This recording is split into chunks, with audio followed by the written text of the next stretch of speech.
अस्सलाम वालेकुम ख़वातीन हज़रात, वक्त है आपके हस्बे हाल का। मैं हूं इसका मेज़बान जुनैद सलीम। शो में मेरा साथ दे रही है नाजिया बेग और हम सबको बहुत अजीज़ी। अस्सलाम वालेकुम नाज़रीन। अस्सलाम वालेकुम। यार ये क्रिकेट का मैच रोजाना नहीं हो सकता। क्यों? जरा पाकिस्तान मैच जीत जाए तो फिर वो आर्टिस्ट को डांस करने का मौका मिलता है। यहाँ पे आर्टिस्ट कौन है? जी करदा भाई, जी करदा तीन रोज नचावा जी करदा। तो खुदा का खौफ करो, मैं पूरा जोर रोजाना लगाता हूँ कि तुम्हें दानिश्वर बना दूं, लेकिन तुम नहीं बनते, हरकतों से नहीं बाज आते तुम। ये तुमको पहले बंदे नहीं हो, दो मिस्त्री पहले भी बड़ी मेहनत कर चुके हैं मुझे दानिश्वर बनाने के लिए, नहीं बना सके। एक मिस्त्री ने तो कहा था कि भाई जी पहले मैं इसको बंदा बनाऊंगा फिर दानिश्वर बनाऊंगा। बड़ गधे से एक काम नहीं हो रहा, उसने दूजा भी पकड़ लिया। एक ने तो अखीर हक के कह दिया कि जनाब इस पाई की अलमारी बन सकती है और कुछ नहीं बन सकती। खबरें शुरू करते हैं अजीज साहब। करें जी, करें शुरू जनाब, करें। अच्छा जी, तनवीर अशरफ कायरा साहब कहते हैं पंजाब में लोड शेडिंग के जिम्मेदार वजीर आला खुद हैं। अरे बिल्कुल, तनवीर अशरफ कायरा साहब ठीक कह रहे हैं कि ये वजीर आला पंजाब शहबाज शरीफ ही पंजाब में लोड शेडिंग के जिम्मेदार है। कहाँ लोड शेडिंग, कहाँ वजीर आला पंजाब? यार इतने ज्यादा बच्चों में लैपटॉप तकसीम कर दिए उन्होंने, बिजली से ही चार्ज होना है और क्या तवे पे रख के चार्ज करना है उनको। और खुद भी मैंने सुना कि ये शहबाज शरीफ साहब दो तीन बारी दिन में अपना फोन चार्ज करते हैं। अच्छा, इस वजह से लोड शेडिंग तो थोड़ी बिजली नहीं भाई जी लगती, तुम्हें क्या पता है? अच्छा। और फिर बत्ती घंटे तो उंगली उठाए रखते हैं, थोड़ी बत्ती जाया होती है। एवं नहीं उंगलियां उठती भाई जी, को बत्ती जाया कर रहा हो तो उंगली उठती है। ऊपर से तकरीर इस किस्म की करते हैं जोर से, जहां पे 10 वोल्ट जाया होने हैं वहां पे 20 वोल्ट जाया हो रहे होते हैं। ऊपर से चलो तकरीर भी कर ली, हर लीडर ने करना ही होता है। यार ये तकरीर के एंड पे ये माइक ऐसे करने का क्या मतलब है? इस पे जितनी बिजली जाया होती है, जरा सा माइक लाए पीछे से ट्रांसफार्मर उड़ जाते हैं। अच्छा। और एक ट्रांसफार्मर उड़ने पे उतनी बिजली लगती है जितनी एक गुड्डा उड़ाने पे डोर लगती है। ऊपर से तकरीर में शेर चलो बंदा परवीन शाह करके सुना ले, वो 0 वाट पे भी सुनाए जा सकते हैं। यार सीधा हबीब जालब जो 11,000 वोल्ट खर्च करता है। बहुत तथा शायर है यार, मैं हंसा ना करो तुम, बात मेरी इंटेलेक्चुअल होती है। अच्छा। ये हबीब जालब सारी बिजली आया कर रहा है। ऊपर से ये वजीर आला साहब दिन के टाइम भी गाड़ी की लाइटें जला के जा रहे होते हैं। बिजली तो मुकनी है यहाँ से, हर मोड़ पे इशारा टू टू टू टू टू टू टू टू। चलो बड़ी लाइटें तो कम खर्च करती है, ये जो लाइट जल बुझ रही होती है ना, ये बहुत बिजली खींचती है। उनकी गाड़ी की लाइट्स बिजली पे? तो और क्या, उनका तो हेलीकॉप्टर बिजली पे है। यार हेलीकॉप्टर को छोड़ो, वजीर आला खुद बिजली पे है। जितनी तेज चलता है अल्लाह माफ करे, अल्लाह माफ करे, उतनी तेज तो बिजली की तारों पे खुद बिजली नहीं चलती। क्या तुम ऐसी अलावला बोलते जा रहे हो यार? वफाकी महकमा वापडा यार सफाई हुकूमत पर इल्जाम तराशी, क्या जवाब बनता है? और भाई जी तनवीर अशरफ कारा साहब सही कह रहे हैं, वफाक देती है बिजली पंजाब को। अच्छा। ये वजीर आला राती उठ के बत्ती बंद कर दे। पीपल्स पार्टी के सूबाई रहनुमा राजा रियाज ने कहा है कि अगर पंजाब की हुकूमत मिली तो बसंत की इजाजत दे देंगे। हा सदके जाऊं राजा साहब, चुक दी हैं फटे आपने। वाह वाह वाह, अब मुल्क तरक्की करेगा देखना। हाँ? बस अब दुआ करो पीपल्स पार्टी की हुकूमत आ जाए पंजाब में। तुम देखना जब बसंत खुलनी है ना, तो कैसे पंजाब ने तरक्की करनी है, वो क्या शो करके। मैं सही कह रहा हूं तुम्हें, जब तक कौम की उंगलियों पे चीरे नहीं ना आते मुल्क तरक्की नहीं करते। और फिर मोटरसाइकिल सवारों को कुर्बानी देनी पड़ती है यार मुल्क आगे ले जाने के लिए, कोई ऐसे आसान काम नहीं है ये। वेल डन राजा साहब, बहुत अच्छी। यार इतने जीनियस बंदे को इन्होंने क्यों पंजाब में रखा हुआ है यार, हद हो गई है वैसे। और कहाँ रखे राजा साहब को? यार किसी छत पे रखे यार, कोई 4 तुपे पड़े राजा साहब यार, और ज्यादा बड़े आए हाया। बड़ी जरूरत है ऐसे लोगों की। ऑक्सफोर्ड यूनिवर्सिटी वालों ने बुलवाया राजा साहब को कि राजा साहब तशरीफ लाएं यार, बल्कि आ ही जाए हमारी यूनिवर्सिटी में, हमारे मैस में रोटी बहुत बढ़ जाती है। वो तो खत्म नहीं यार, मैं किधर चला गया हूँ। उन्होंने कहा है जी कि आ जाए इधर ही, बस हमारा मुल्क गुर्बत की दलदल में फंस गया हुआ है, ये आओ हाथ आओ आगे। वैसे तो इधर भी बड़े लोग राजा साहब को कहते हैं कि राजा साहब आना ये जनाब गड्डी खाले च फंस गई हाथ पाना, मगर राजा साहब जो इधर से हाथ पवाते हैं ना, ओए होए होए होए, बहुत अक्लमंद आदमी। ये पहली दफा राजा साहब ने बताया था कि कौन कौन सा सालन रोटी पे रखें तो सालन चोता नहीं है। वेल डन राजा साहब, बहुत अच्छा इलेक्शन इशू बनाया आपने, वेरी गुड। बसंत खिला दियो बस। ये हमें छोटे दिमाग, छोटे ज़हन, इन लोगों के छोटी सोचें जी। लोड शेडिंग खत्म करा दें, सुई गैस की लोड शेडिंग हो रही है, पेट्रोल बड़ा महंगा हो गया जी, भूखे मर गए हैं लोग जी, खाने को कुछ नहीं मिल रहा। ये हमें छोटे दिमागों की छोटी सोचें। आपका बड़ा दिमाग, बड़ा पेट, अपनी बड़ी सोच। वेल डन, आप बस बसंत खिलाएं, सब कुछ कमाल हो जाएगा। वेल डन राजा साहब, बहुत अच्छे। आगे क्या है जी? वजीर रेलवे गुलाम अहमद बिलोर ने कहा है कि नेटो सप्लाई बहाल होनी चाहिए, अमेरिका से दुश्मनी महंगी पड़ सकती है। बलौर साहब, जात के पठान और अमेरिका के तरले। हजूर, आप एक दलेर कौम के लीडर हैं। आप नेटो सप्लाई की बहाली को दफा करें, रेलवे की बहाली की बात करें, अपनी साख की बहाली की बात करें, बल्कि अपनी सेहत की बहाली की बात करें, बल्कि किसी डॉक्टर से बात करें। अमेरिका की दुश्मनी कौन सी महंगी पड़नी है, दोस्ती पहले कौन सी सस्ती पड़ रही है जनाब। पहले कौन सा वो आके हमारी दाने भुनने वाली भट्टियों के पास बैठे हुए हैं, दाना कोई ना बाहर जाए भाई। या इधर कोई भी मजदूर सीढ़ी पे चढ़ता है तो नीचे अमरीकी सीढ़ी पकड़ता है, चढ़ चढ़ वेख लेना, मैं कोई गल नहीं, go away go away go away. पहले कौन सा अमरीकी हमारे साथ बैठ के सिरी पावे खा रहा है और बाद में कहता है कि रहने दो भट्ट साहब, पैसे मैं देना।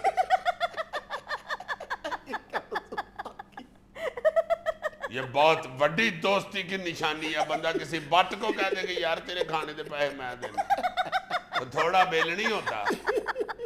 बट का तो कोई होटल में मेजबान बन जाए, हाय हाय हाय हाय। बट अभी आधी रोटी खाए ना तो मेजबान हमें जानबूझ के ही जेब में से मोबाइल निकाल लेता है। हेलो, हाँ जी, हैं आपो जी बहुत हो गए ने, तो मर गए था। लो बट साहब, यहां तक के पैसे मैं दे जाता हूं, फिर एंड पे आप खुद हिसाब कर लीजिए। ओबामा के हम शक्लों के दरमियान मुशाबहत का मुकाबला, मोटर मैकेनिक सब पर बाजी ले गया। शाबाश, इसमें खबर वाली कौन सी बात है? और किसी प्रोफेसर की शक्ल तो नहीं ना ओबामा से मिलनी। शुक्र करो किसी ढोलकी वाले की शक्ल नहीं मिल गई ओबामा के साथ।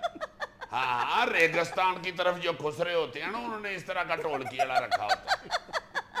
रेत पे बैठ के बेचारा ढोलकी बजा बजा के भुज गया होता है। जो बेचारे रोज शाम को खुसरे से पूछ लेते हैं, भैन मेरे को फंक्शन भी आना कि मैं सिर्फ ऊंठा नूं पट्ठे ही पाने ने। अल्लाह जानदा, मेरे ते ऊंठा नूं पट्ठे खवा खवा के अपने पट्ठे रह गए। सियाने एवें नहीं कहते, ऊंठा नूं पट्ठे खवाने होण ते पट्ठे ऊंचे रखने चाहिए। यार कुछ ख्याल करो, अमेरिकन प्रेसिडेंट है वो। और यार अमेरिका में प्रेसिडेंट है ना, हमारे यहाँ इधर तो इस तरह के बंदे मरी में 50 रुपये लेके गर्म पानी की बाल्टी ला के देते। यहाँ में लेना एक छोटा सा वक्फा, हमारे साथ रहिएगा।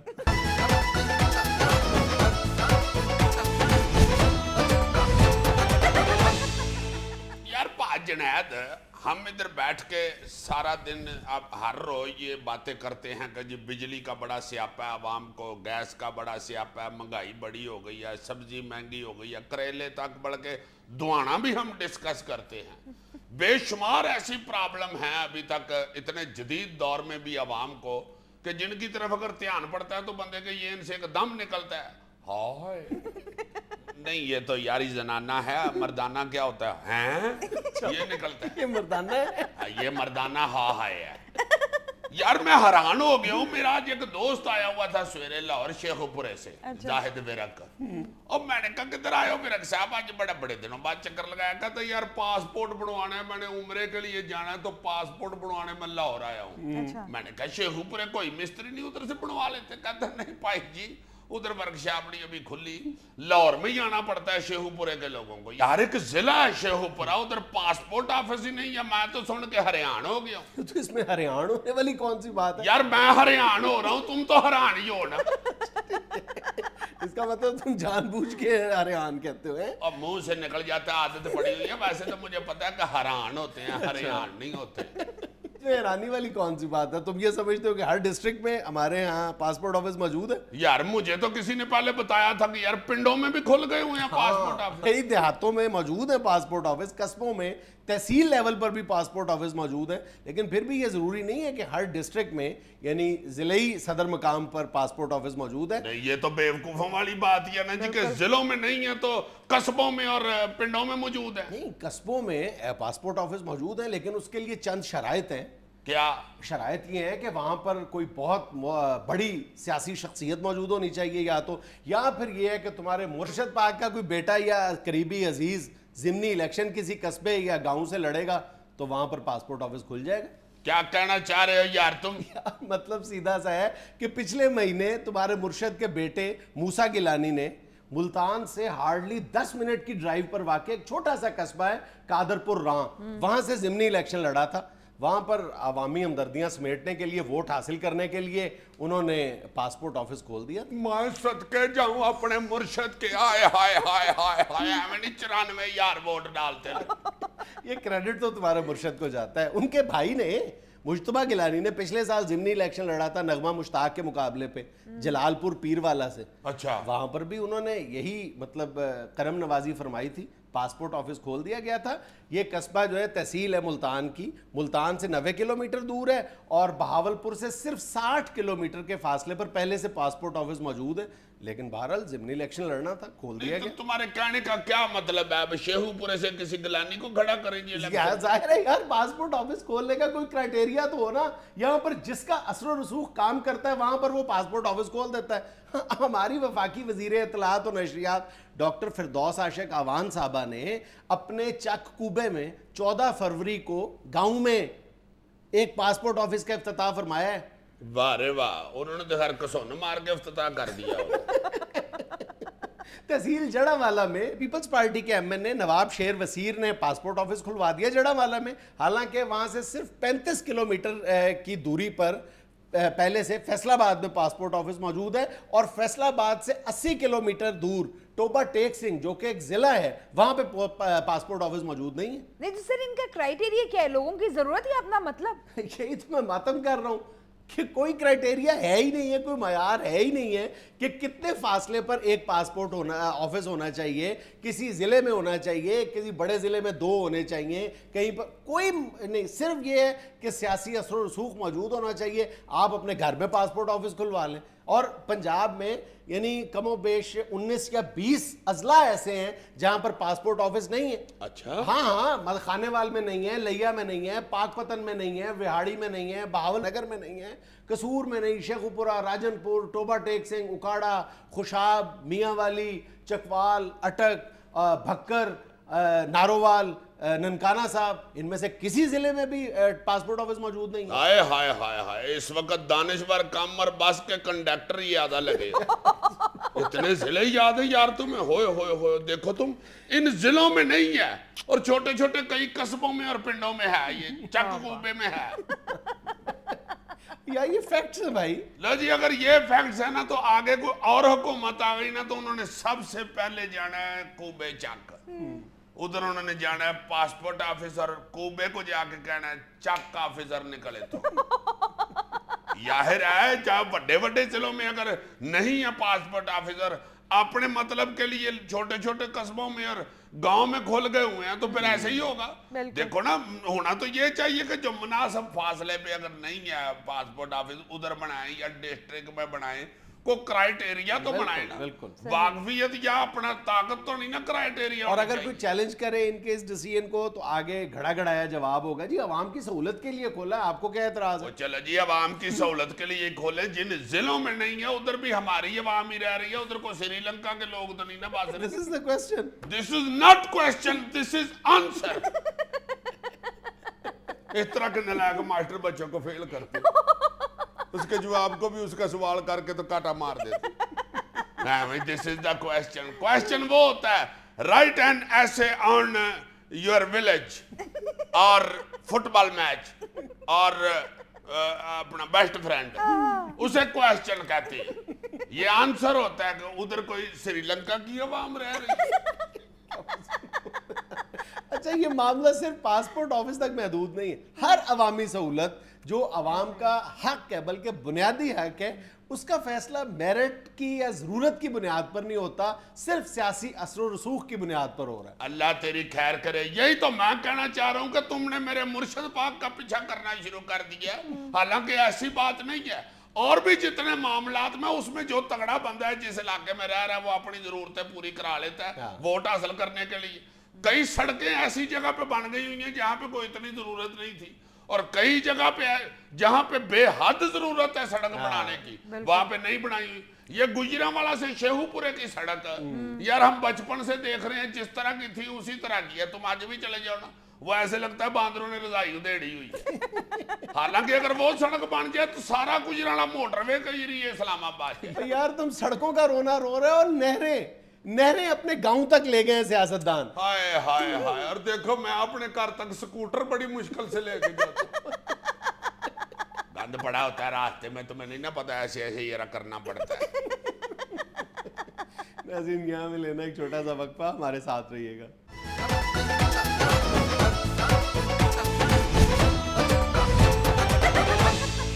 यार जुनैद, अभी हमने बात की है कि जिस इलाके में कोई तगड़ा बंदा होता है वो उधर के मसाइल हल करवा लेता है वोट हासिल करने के लिए। हम क्यों हर वक्त गवर्नमेंट की तरफ या तगड़े बंदों की तरफ ही देखते रहते हैं? हर बंदा अपने आप को तगड़ा बंदा क्यों नहीं महसूस करता? हर बंदा कुछ ना कुछ कर सकता है।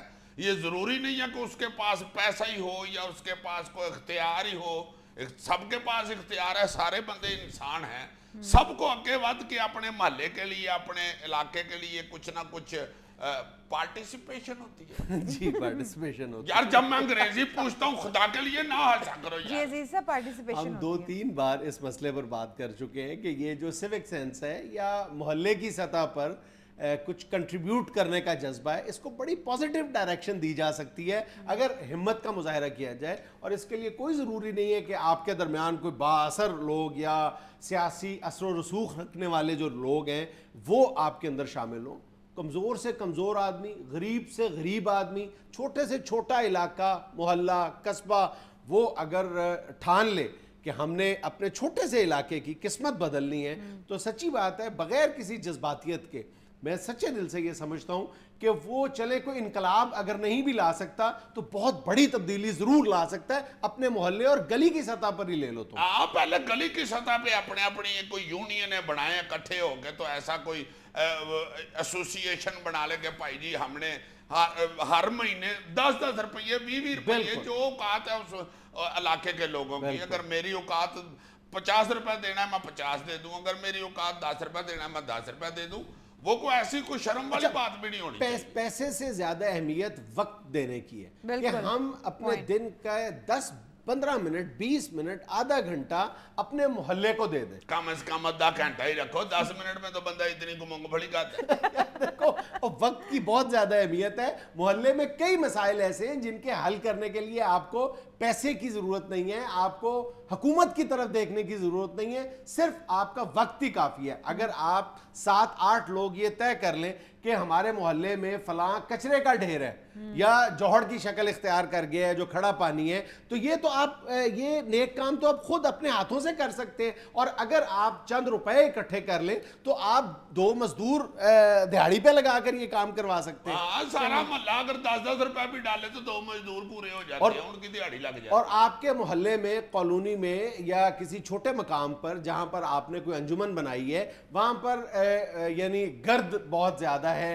या वहां पर आप जरूरत महसूस करते हैं कि वहां पर अगर सिर्फ घास लगा दी जाए, सिर्फ घास लगा दी जाए, उससे आपके मोहल्ले की या आपकी कॉलोनी की या जहां पर आप रहते हैं उसकी बिल्कुल हैयत और लुक तब्दील हो जाएगी। सिर्फ घास लगा देने से खूबसूरती भी बन जाएगी। और रोजाना जो खवातीन बेचारी सुबह उठ के पहले सारा घर साफ करती हैं, मिट्टी हुआ होता है, वो भी खत्म हो जाए। कई बीमारियों से निजात मिल सकती है। हाँ, ये जो गर्द उड़ती है इससे नोजल प्रॉब्लम बहुत होती है। यार मैंने नहीं खुदा के लिए थोड़ी सी तब्दीली कर लो, नेजल प्रॉब्लम कह दो, बात ठीक है तुम्हारी। तो वो जो नोजल होती है वो पाइप के आगे लगती है। हाँ, वो होती है, आई एम सॉरी, उसकी भी शक्ल नाक जैसी होती है ना, मैंने समझा। ठीक है, बिल्कुल चलेगा, नोजल भी चलेगा। नेजल प्रॉब्लम्स पैदा हो जाती हैं गर्दो गुबार से। बिल्कुल। तुम्हारा तो मेडिकल नॉलेज भी कमाल का है यार। यार तुम क्या बात करते हो, मैं ऐसी तो मैं साइंटिफिक चीज बताऊं कि तुम हैरान हो जाओ। ये जो छोटा बेर होता है ना, लाल बेर जिसे कहते हैं, ये तो मजेदार होता है, ये बंदा खा लेता है, इसमें हल्की सी लेस भी होती है, इससे आप बेरदा करके ना जी तो खत के ऊपर फेर के खत भी बंद कर सकते हैं। मगर जो बड़ा बेर होता है ना, जिसे गलगोटू बेर कहते हैं, उसके ज्यादा खाने से थ्रोटल प्रॉब्लम्स हो जाती है। थ्रोटल प्रॉब्लम्स नहीं होती, थ्रोटल थ्रोट नहीं कहते,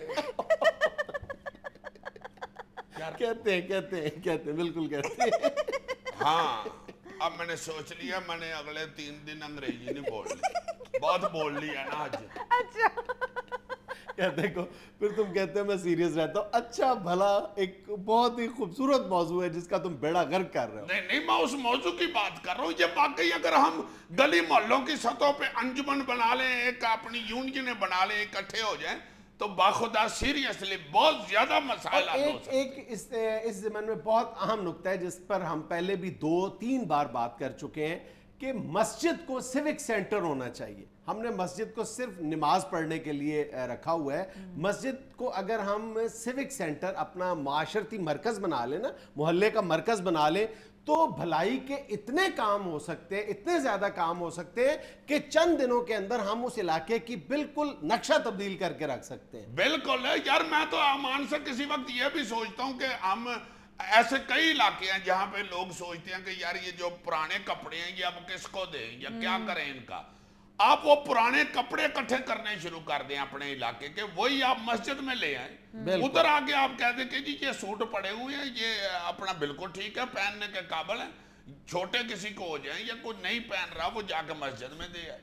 उधर से जो गरीब लोग जिनके पास नहीं है बेचारे के पास तन ढांपने के लिए कपड़ा, वो उधर से जाके ले। अच्छा, इस ज़मीन में एक और बहुत अहम नुक्ता है कि जब भी मोहल्ले की सतह पर कोई इस तरह की अंजुमन का क़याम अमल में आता है, तो सबसे पहले उसमें सियासत या चुदराहट का अमल दखल आ जाता है। और इस तरह का चौधरी खाम खा में झूठा चौधरी बनने के लिए को अजीब सा उसमें ऑब्जेक्शन लगा देता है कि भाई ये पुराने कपड़े अब मस्जिदों में रखे हुए हैं, इधर लंडा बाजार लगा दिया आपने, ये मस्जिद हटाओ कपड़े। और मस्जिद को अगर फलाही या माशरती मरकज़ बनाया जाए तो फिर ये भी तब्दीली करनी पड़ेगी कि किसी एक घर से इमाम मस्जिद के लिए मस्जिद में खाना जाने की बजाय मस्जिद में से खाना जो मोहल्ले में सफेद पोश या गरीब लोग हैं उनके घरों में जाना चाहिए। अल्लाह तेरी खैर करे, कुछ इंतजाम सारे साहिब हैसियत लोग ऐसा करें कि वहां खाना इतना हो कि इमाम साहब कहें कि जाओ भाई, मुझे पता है फलां बंदा भूखा बैठा हुआ, उसके पास खाना भी नहीं है, खुद उधर खाना पहुंचाए, उसको दे के आओ, उसको दे के आओ। मगर यहाँ भी वो झूठे चौधरी वाला काम हो जाना। उसने कहा भाई ये मस्जिद में होटल ही खोल लिया, खा रहा, फिर मैं छाड़ दिया, फिर सदारत। और इस तरह के बंदे को आगे के कह भी देता है फौरन, हाँ जी छाड़ दियो। उसके बाद फिर कह रहा होता नहीं मैं गर्मी खा गया। अच्छा चलो यार मेरी बात सुनो, आज की इस गुफ्तगू का हासिल ये है कि तुम फौरी तौर पर इस नेक काम का आगाज करो अपने मोहल्ले से। ठीक है, मगर मेरे मोहल्ले में को मेरा इतना टैका नहीं है, नहीं, तुम क्यों नहीं आगाज करते? जहां तुम्हारे मोहल्ले में डकैती पड़ती है लोग तुम्हारे पास आते हैं कि भाई जी एसएचओ को फोन करना। चलो मैं भी आज अपने मोहल्ले में बात करता हूँ, ठीक है? ठीक है, तुम शुरू करो, मैं भी इंशाल्लाह करता हूँ अपने मोहल्ले में वादा? इंशाल्लाह। सबसे पहले किससे बात करोगे? तुम्हारी परजाई से ही करूंगा, वो पता नहीं मुझे मोहल्ले की लीडरशिप की इजाजत देती भी है। लीडर तुम पहले ही बन गए, और यही तो हमने प्रॉब्लम डिस्कस की है कि अभी कमेटी बनती नहीं है, पहले चौधराहट और सियासत शुरू हो जाती है। और नहीं, मैं इसलिए कह रहा हूँ कि परजाई तुम्हारी ये ना कह दे कि तुम्हारी तो हम नहीं सुनते, तो बाहर मोहल्लेदारों ने क्या सुनते। दुनिया में लेना एक छोटा सा वक्फा, हमारे साथ रहिएगा।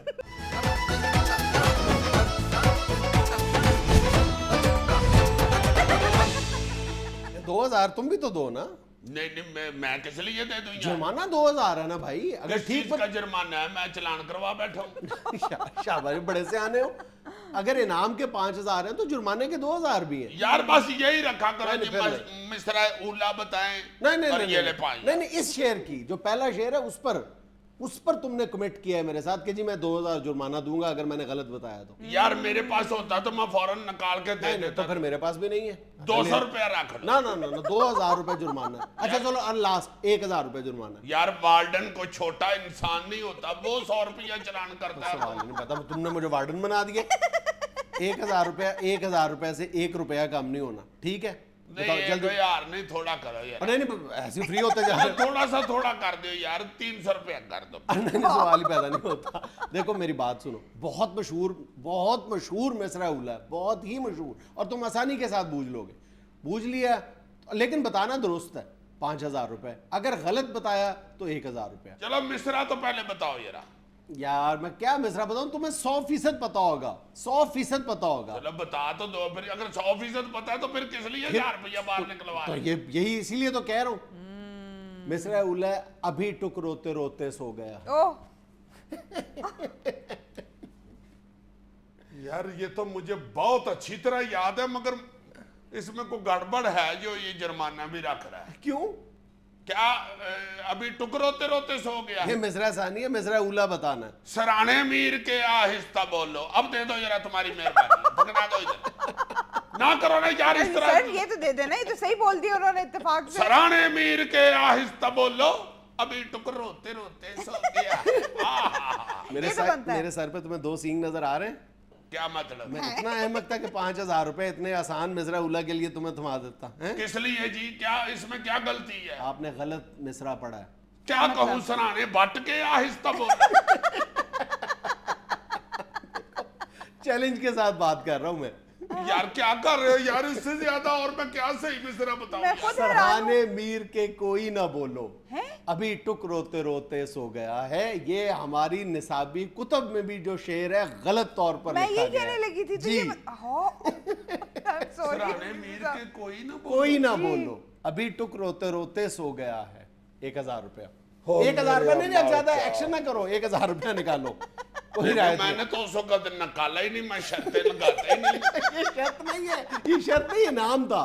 इनाम और जुर्माना है। तो शर्त इनाम नहीं ही है। होना चाहिए ना, जुर्माना नहीं होना इनाम चाहिए। और जुर्माना था ये। यार एक तरफ से अगर रखा हो तो वो इनाम होता है, अगर दोनों तरफ से हो तो वो शर्त होती है।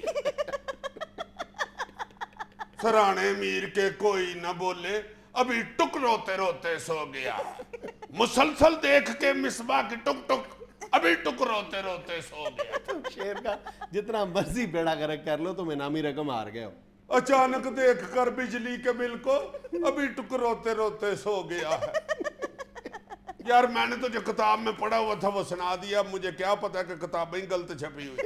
यार मेरी बात सुनो, इनाम मैंने आज तुम्हें जरूर देना है, जो मर्जी हो जाए। तो दे दो यार, तुम्हारी मेहरबानी। 5000 नहीं, 1000। नहीं यार ऐसा ना करो। मैं इसलिए जो अगला मैं मिसरा पढ़ रहा हूँ, उसका जिसका तुमने मिसरा उला बताना है, इंतहाई मशहूर है, बहुत ज्यादा रहने मशहूर तो है। यार, ये टुक टुक से ज्यादा कौन सा मशहूर होता है? उसमें कोई इबाम भी नहीं है। चलो तुम 1000 रुपया इनाम मुझे हाँ। पता किस बात पे दे दो। ये लो। ये देखो।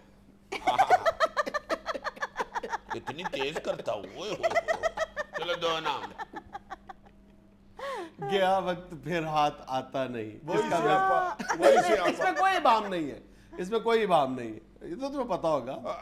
यार ये तो मेरे स्कूल की दीवार के ऊपर लिखा हुआ था। ओह, वो क्या था यार? ये देखो, यार ये ना दिखाया करो, फिर मैं भूल जाता हूँ। मेरे ज़हन में आ रहा है यार, वो क्या लिखा हुआ था यार स्कूल की दीवार पे, ऐश दौरा। यार वही स्यापा है ना, वो भूल जाता हूँ मैं। गया वक्त फिर हाथ आता इल्म नहीं। बड़ी दौलत है। तुम्हारे स्कूल की दीवार पे ये भी लिखा और हुआ नहीं यार, ये शेर भी लिखा हुआ था। सफाई का ख्याल रखें, ये लिखा हुआ था। यार ना मुझे बुलाओ यार, मैं याद कर रहा हूँ। गया वक्त फिर हाथ आता नहीं, वलीमे का खाना है खाता नहीं, गया वक्त फिर हाथ आता। अब देख लो, तुम खुद मजाक में बात डाल रहे हो। वो नहीं ना याद आ रहा। गया वक्त फिर हाथ आता नहीं, अभी पानी आया है नहाता नहीं, गया वक्त फिर हाथ आता नहीं। आखिरी चांस है। ओह, अजीज साहब चांस हैं? जी। मिनिस्टर है पैसा कमाता नहीं, गया वक्त फिर हाथ आता नहीं। ये बहुत अच्छा। इधर लाओ, इधर लाओ, तुम्हारी मेहरबानी। पढ़ो ना, पहले बोलो। कसम उठाओ दोगे ना? बिल्कुल यार, कसम क्या ऑन कैमरा मैं कह रहा हूँ। सदा ऐसे दौरा दिखाता नहीं, गया वक्त फिर हाथ आता नहीं। सही है? तुम्हारी मेहरबानी। अजीज साहब कांग्रेचुलेशंस, फाइनली आपको जीत गए। अरे वाह जी हाँ जी तुझे हंसबे हाल वैसे ही बड़ा सूट करता है। लो अगर आज रकम पास आई है तो इधर जेब भी कोई नहीं है। यार मुझे पहले फोन पे बताया करो नामो कराम है, मैं जेब वाली शर्ट पहना करो। एक और मिसरा बता दो। वो क्या उस पे भी 1000 रुपया? नहीं चौड़े हो गए 1000 रुपए। 1000 रुपया तो रख लो यार। यार तो कुछ ज्यादा नहीं होता यार, तुम्हारी मेहरबानी है यार। जान है तो जहान है प्यारे, मीर तकी मीर का। यार मुझे ये मीर तकी मीर सूट ही नहीं करता। तुम्हें ताहिर सरवर मीर ही सूट करता। हाँ उससे पूछता हूँ क्या था। नहीं एक फोन कॉल की सहूलत मुयसर है। मुयस्सर है लेकिन वो इसमें नहीं थी, वो पहले मिसरे में थी। अच्छा जी जान है तो जहान है प्यारे यार, जान बहुत है तो मशहूर जहान मिसरा है। प्यारे। मंजीरूला भी और छितर भी थाने का ये सामान है प्यारे। बाजा हरकतों से अपनी तू जान है तो जहान है प्यारे। हाय हाय हाय हाय लाओ यार भैया, बेशक ये मिसरा उला नहीं था तो मैं मैया तो आया हूं। मीर अमदन भी कोई मरता है, जान है तो जहान है प्यारे। मीर अमदन भी कोई मरता है, जान है तो जहान है प्यारे। वही ये मुझे मीर तक की मीर सूट ही नहीं करता। नाज़रीन यहाँ मिलेंगे एक छोटी सी कमर्शियल ब्रेक, हमारे साथ रहिएगा।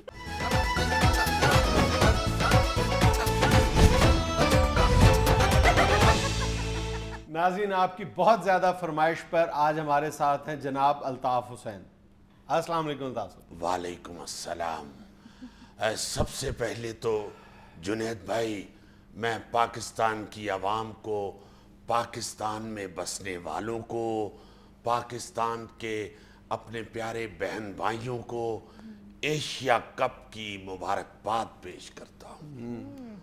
और ये जानकर मुझे दिली मुसर्रत हुई है कि पाकिस्तान की आवाम MQM के जलसे के अलावा भी टेलीविजन पर कोई चीज़ देखना पसंद करते हैं।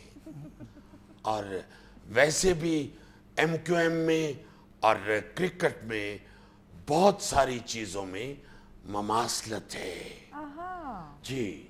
जिस तरह पाकिस्तान के हर गली कूचे में क्रिकेट फैल चुकी है, इसी तरह MQM भी पाकिस्तान की हर गली हर कूचे में फैल चुकी है।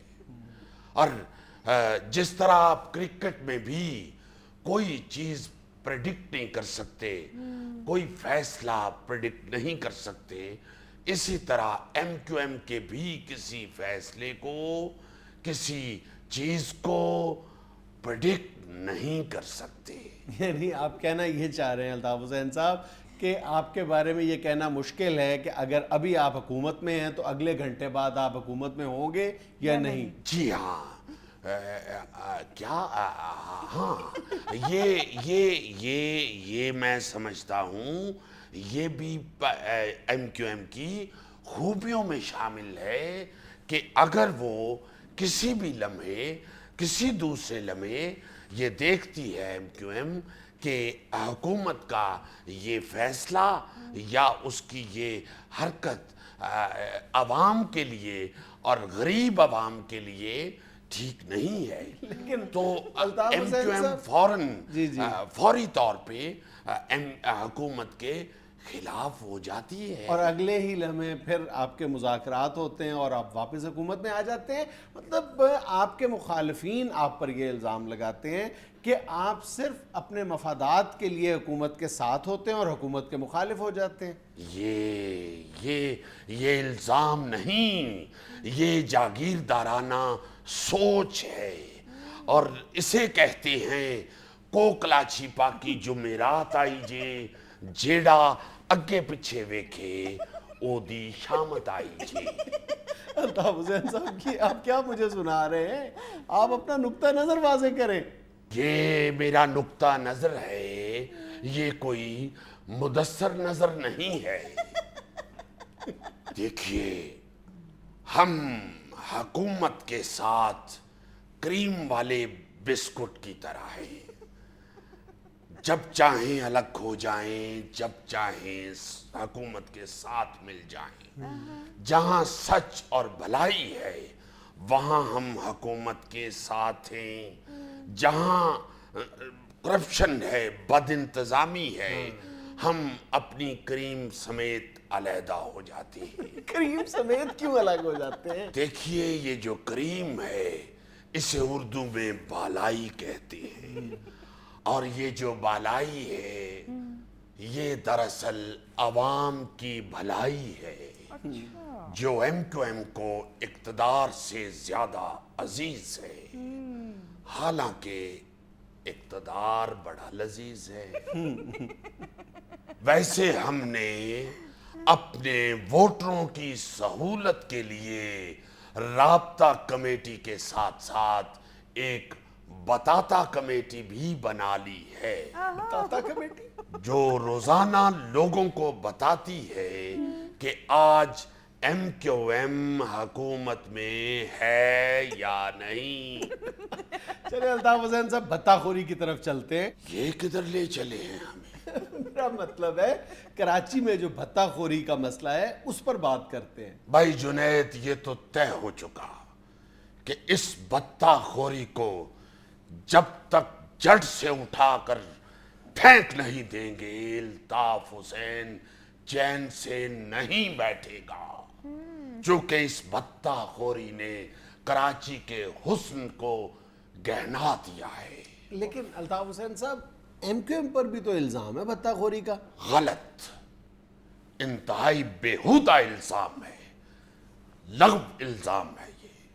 देखिए, अगर MQM भत्ताखोरी में मुलव्वस होती तो वो पान बेचने वाला जिसका खोखा हैदर अब्बास रिजवी के मोहल्ले में है, वो मुझे फोन ना करता कि अल्ताफ भाई, अब्बास रिजवी मेरा 150 रुपया नहीं दे रहा। हमने तो अब्बास रिजवी को भी साफ कह दिया है कि भाई या तो पान खाना छोड़ दो या कमेटी डाल लो। अगर MQM भत्ताखोरी में मुलव्वस होती तो फारूक सत्तार कोई 2-2.5 इंच तो बड़ा होता। आज भी फारूक सत्तार तकरीर कर रहा हो तो ऐसे ही लगता है जैसे कोई बच्चा दीवार पर से कह रहा हो, चच्चा वो मेरा बाल पकड़ाना।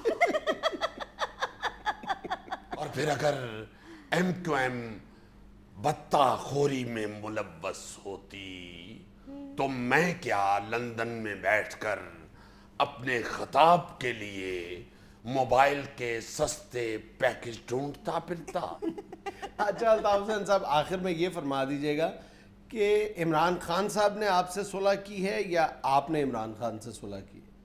पर्दे में रहने दो, पर्दा ना उठाओ, पर्दा जो उठ गया तो भेद खुल जाएगा। अल्लाह मेरी तौबा, अल्लाह मेरी तौबा। नाज़रीन, ये था आपका हस्बे हाल। खुश रहे, खुश रखें। आपसे मुलाकात होगी इंशाल्लाह कल। अल्लाह हाफ़िज़।